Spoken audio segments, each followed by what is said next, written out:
Oi, pessoal, tudo bem com vocês? Essa é a nossa última aula dessa quinzena e essa videoaula se refere à aula que seria presencial no dia 25 de maio de 2020. Então, essa aula é a última da quinzena e corresponde à aula do dia 25 de maio, ok? Nós não teremos uma próxima aula nessa quinzena, porque na quarta-feira vocês farão o exame remoto da nossa disciplina, conforme o agendamento que já consta do SIGA de vocês, beleza? Então, essa é a nossa última aula, e nessa última aula nós vamos começar o capítulo 6 da nossa disciplina, que trata dos órgãos do Estado nas relações internacionais. Nesse capítulo, nós vamos estudar os principais papéis e os principais desdobramentos do papel exercido pelo chefe de Estado, pelo chefe de governo, pelo ministro das Relações Exteriores, pelos agentes diplomáticos e agentes consulares nos atos de representação do Estado brasileiro perante a sociedade internacional. Ok? Então, nesse capítulo, nós vamos estudar os principais órgãos de representação dos interesses nacionais, dos interesses brasileiros perante a sociedade internacional. Beleza? Primeiro, com relação à figura do chefe de Estado. O chefe de Estado é responsável pela formulação e pela execução da política externa do Estado. O rol de competências do chefe de Estado é definido na ordem jurídica do respectivo ente, que no Brasil, por exemplo, as atribuições do chefe de Estado brasileiro se encontram na Constituição da República de 1988. Inclusive, o rol de competências do chefe de Estado quando da representação do Estado na sociedade internacional. Aqui no nosso país, as funções do chefe de Estado nas relações internacionais são exercidas pelo presidente da República, que também reúne as funções de chefe de governo, como vocês já estudaram na Teoria Geral do Estado. Esse rol de competências do chefe de Estado brasileiro na condução da política externa do nosso país se encontram lá no artigo 84, a partir do inciso 7, que nós vamos fazer a leitura agora. Nós estamos, portanto, no artigo 84 da Constituição da República de 1988, onde está estabelecido que compete privativamente ao presidente da República, lá no inciso 7, manter relações com estados estrangeiros e acreditar seus representantes diplomáticos. O que significa acreditar seus representantes diplomáticos? Significa conferir a autorização necessária para que os representantes diplomáticos dos estados estrangeiros exerçam as suas atribuições de representação perante o Estado brasileiro. Então, é atribuição do presidente da República privativamente manter as relações com os estados estrangeiros, além de, nas relações diplomáticas entre os estados, acreditar os seus respectivos agentes diplomáticos. Nós vamos estudar esse procedimento de acreditação dos agentes diplomáticos no nosso próximo capítulo. Agora, o inciso 8 do artigo 84 da Constituição de 88. Compete privativamente ao presidente da República celebrar tratados, convenções e atos internacionais sujeitos a referendo do Congresso Nacional. Nós já estudamos o procedimento de celebração de tratados internacionais e o respectivo referendo do Congresso Internacional quando estudamos o direito dos tratados. Agora o inciso 19, também do artigo 84 da Constituição. Compete privativamente ao presidente da República declarar guerra, no caso de agressão estrangeira, autorizado pelo Congresso Nacional ou referendado por ele, quando ocorrida no intervalo das sessões legislativas e nas mesmas condições, decretar total ou parcialmente a mobilização nacional.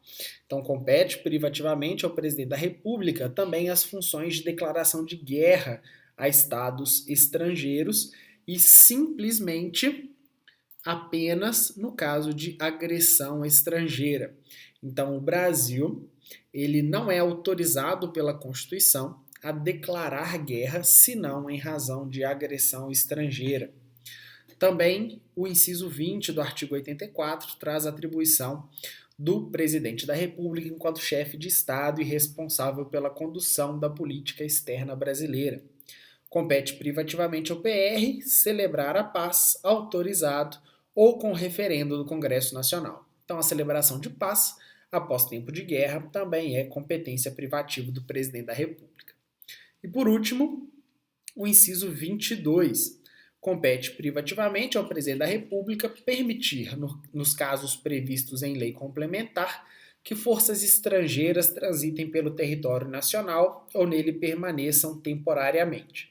Então, qualquer força militar estrangeira para transitar pelo território nacional, inclusive pelas águas nacionais, ou permaneçam temporariamente em solo brasileiro, somente com autorização do presidente da República. Então, esse é o rol de atribuições do presidente da República enquanto chefe de Estado brasileiro, mas também como chefe de governo brasileiro na condução das políticas internacionais. Com relação às imunidades do chefe de Estado, no exterior, o chefe de Estado ele vai se beneficiar dos privilégios e imunidades que vão incluir a inviolabilidade da sua pessoa e do local de hospedagem, a imunidade civil e penal, a isenção de impostos diretos e a liberdade de comunicação com seu Estado.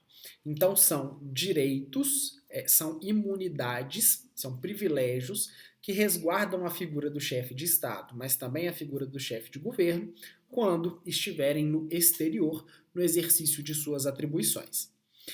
Os privilégios e as imunidades do chefe de Estado são extensivos à sua família e também a toda a comitiva que acompanha o chefe de Estado na missão oficial do Estado no estrangeiro, inclusive as viagens particulares ou de férias das suas famílias e de sua comitiva. Então, quando o presidente da República, por exemplo, está de férias ou em viagem particular ao exterior, ainda que acompanhado da sua família, também lhe alcança os privilégios e imunidades. Os privilégios e imunidades também se aplicam aos ex-chefes de Estado. Qual que é o objetivo da extensão dos privilégios e imunidades, não só à família, mas também aos ex-chefes de Estado? O objetivo é resguardar a atuação atual do chefe do Estado no exercício da soberania do seu respectivo Estado, sabendo que ao deixar o posto, ou caso alcance a sua família, os privilégios e imunidades vão resguardar a sua atuação atual. Então, o chefe do Estado não fica com medo de atuar enquanto chefe de Estado, enquanto pai de família, nas suas atribuições de chefe de Estado, no exercício da soberania do seu respectivo Estado, sabendo que futuramente, quando deixar de ser chefe de Estado, vai continuar resguardado pela soberania, pelo privilégio e pelas imunidades que resguardam o cargo de chefe de Estado. Contudo, as imunidades dos ex-chefes de Estado, pelo entendimento atual, eles não persistem diante de certos atos que são contrários aos princípios e objetivos das Nações Unidas, especialmente aqueles atos que são violadores dos direitos humanos, os crimes de guerra e os crimes contra a humanidade. Então, esses privilégios e imunidades não alcançam os ex-chefes de Estado na medida em que praticam crimes contra a humanidade, praticam crimes violadores dos direitos humanos e dos objetivos das Nações Unidas. Ok? Com relação ao chefe de governo, as suas funções vão depender das atribuições que a organização constitucional de cada Estado lhe confere. No caso do Brasil, por exemplo, o chefe de governo se confunde com o chefe de Estado.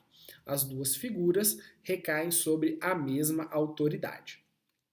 É importante dizer que naqueles estados em que o chefe de governo é distinto do chefe de Estado, também o chefe de Estado, em missões oficiais no exterior, vão gozar das mesmas prerrogativas dos chefes de Estado, porque também chefiam a organização administrativa do Estado no exercício da soberania interna dos respectivos entes. Com relação aos ministros das relações exteriores, no Brasil, o cargo de ministro das Relações Exteriores ou de chanceler, ele é elevado ao cargo de ministro e ele é o principal assessor do chefe de Estado ou do chefe de governo na formulação e na execução das políticas externas, da política internacional do Estado. Os poderes do ministro das Relações Exteriores, ele está definido na legislação interna de cada Estado ou na Constituição de cada Estado, mas geralmente inclui a negociação e a assinatura de tratados, a assessoria do chefe de Estado ou do chefe de governo em matéria internacional, a administração dos assuntos de política externa em questões de estrutura governamental e a chefia do órgão estatal encarregado desses temas de política internacional, de política exterior. Então, o ministro das Relações Exteriores é o principal assessor do presidente da República na formulação de políticas externas do respectivo Estado.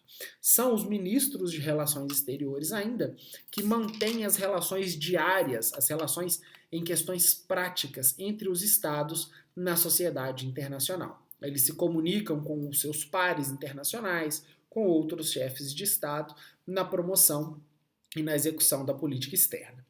No exterior, os ministros das Relações Exteriores também gozam de prerrogativas semelhantes às prerrogativas dos chefes de Estado e dos chefes de governo. Eu vou postar para vocês uma reportagem da TV Brasil que mostra um pouquinho da atuação do ministro das Relações Exteriores na condução e na negociação de tratados internacionais. Essa notícia se refere ao Acordo de Livre Comércio que foi celebrado entre o Mercosul e a União Europeia no meio do ano de 2019, mais ou menos. Então, vou trazer essa reportagem para vocês como uma forma de ilustrar o papel do ministro das Relações Exteriores. O ministro das Relações Exteriores, Ernesto Araújo, voltou a defender o acordo de livre comércio firmado na semana passada entre Mercosul e União Europeia. Com a abertura do mercado, a expectativa do ministro é fechar novos acordos internacionais e aumentar a competitividade do país no exterior. A assinatura do Acordo de Livre Comércio entre Mercosul e União Europeia deve ampliar a inserção internacional do Brasil e abrir novas possibilidades de negócios com outros blocos e países. País que abre a sua economia para se inserir melhor nos fluxos internacionais, e isso também com parte de todo um processo de reformas internas que, temos certeza, fará o Brasil muito mais competitivo, uma economia muito mais sólida. O ministro anunciou para breve pelo menos 2 novos acordos, entre eles com a EFTA, Associação de Livre Comércio composta pela Suíça, Noruega, Islândia e Liechtenstein, e também com o Canadá, já para o próximo semestre. Citou ainda avanço nas negociações com Singapura, Coreia, Japão e Estados Unidos. Quanto às declarações do governo francês sobre não estar preparado para aprovar o acordo, Ernesto Araújo disse que o posicionamento é voltado ao público interno, ou seja, aos franceses, e afirmou que o acordo tem garantias de interesses dos dois lados. Toda uma série de instrumentos já estão no acordo, que são de interesse dos dois lados, não só europeu, não só francês, mas também nosso, também brasileiro, de respeito a padrões ambientais, né, respeito a normas sanitárias, fitossanitárias, né? Isso acho que é fundamental. Vou projetar para vocês agora, pessoal, a tela do site do Ministério das Relações Exteriores. Eu vou ensinar vocês a fazer algumas pesquisas lá para vocês se aprofundarem na carreira diplomática, na organização do Ministério das Relações Exteriores, enquanto o importante papel que ele desempenha na política internacional do nosso país. Essa aqui, pessoal, é a página do Ministério das Relações Exteriores na rede mundial de computadores. Estou projetando para vocês essa tela como uma forma de mostrar para vocês como vocês podem acessar esse site e ter algumas informações bem importantes a respeito das relações exteriores do nosso país. Pois bem, aqui em perguntas frequentes, se vocês clicarem em o Itamaraty e as carreiras do serviço exterior, tem uma série de perguntas que esclarecem alguns questionamentos que os alunos normalmente têm a respeito da carreira no serviço exterior e a respeito da atuação do Itamaraty, que é o Ministério das Relações Exteriores, na política externa brasileira. Eu vou apenas colocar algumas das mais importantes aqui para vocês como uma forma de incentivar a pesquisa de vocês na internet a respeito do Itamaraty. A primeira pergunta é que faz um breve histórico do Ministério das Relações Exteriores acerca da sua fundação e quais as suas principais atribuições. O Ministério das Relações Exteriores é órgão da administração pública federal, responsável pelas relações do Brasil com os demais países e pela participação brasileira em organizações internacionais. Ele executa a política externa definida pela Presidência da República, então vejam, a sua função de execução da política externa e a competência privativa do Presidente da República de definir essa política externa, de acordo com o que a gente leu no artigo 84 da Constituição, conforme os princípios que estão estabelecidos no artigo 4º.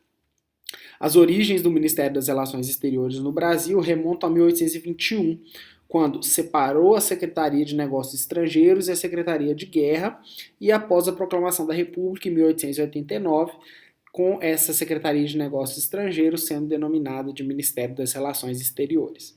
Outras perguntas interessantes são as relativas à carreira da diplomacia, que se dá a partir do ingresso no Instituto Rio Branco, por também seleção pública, e aí a partir do ingresso no Instituto Rio Branco você consegue ascender a carreira da diplomacia brasileira, ok?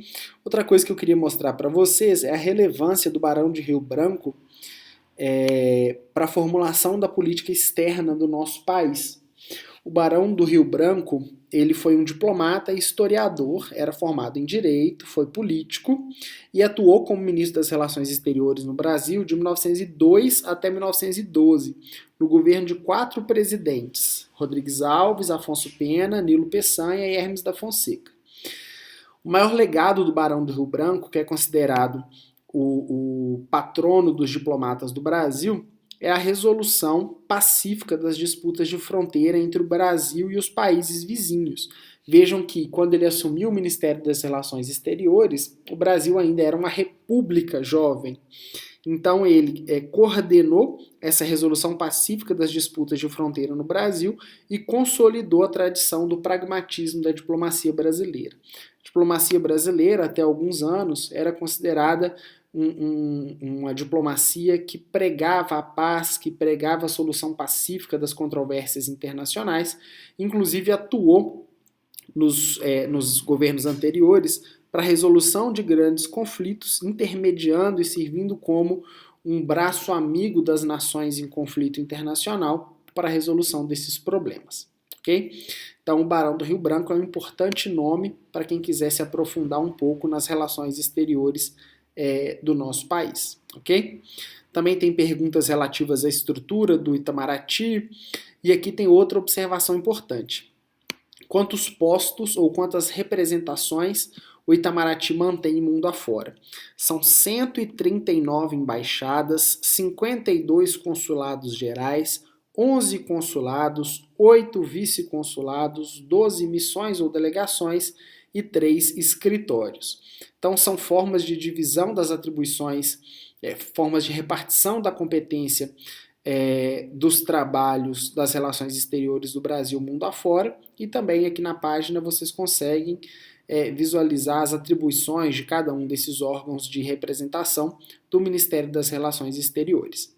Hoje o Brasil conta com 1.565 diplomatas, 839 oficiais de chancelaria e outros servidores concursados nas carreiras da diplomacia brasileira.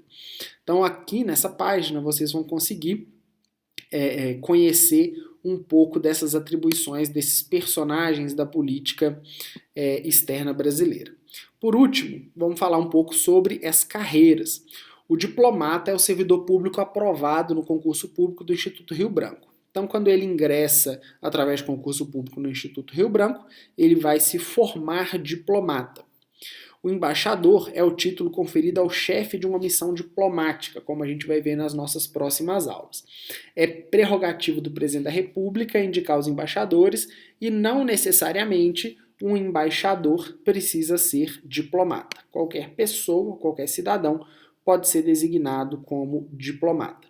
Um exemplo: o ex-presidente Itamar Franco, embora não fosse membro da carreira da diplomacia brasileira, foi indicado pelo presidente Fernando Henrique como como embaixador, tão logo deixou o posto de presidente da República em 94. O cônsul-geral é o diplomata que chefia um consulado-geral. O chanceler é o título conferido ao ministro das Relações Exteriores. Então, o chanceler é um dos títulos do ministro das Relações Exteriores, além do cônsul honorário, que também nós vamos falar mais para frente. É um título honorífico, então ele não é funcionário do governo brasileiro, Ok? Espero que vocês tenham gostado da nossa última aula dessa quinzena. E na nossa próxima aula, nós vamos começar a estudar propriamente as atribuições do diplomata, as imunidades do diplomata e do cônsule. Vamos falar sobre as organizações internacionais interestatais e também sobre a nacionalidade. Ok?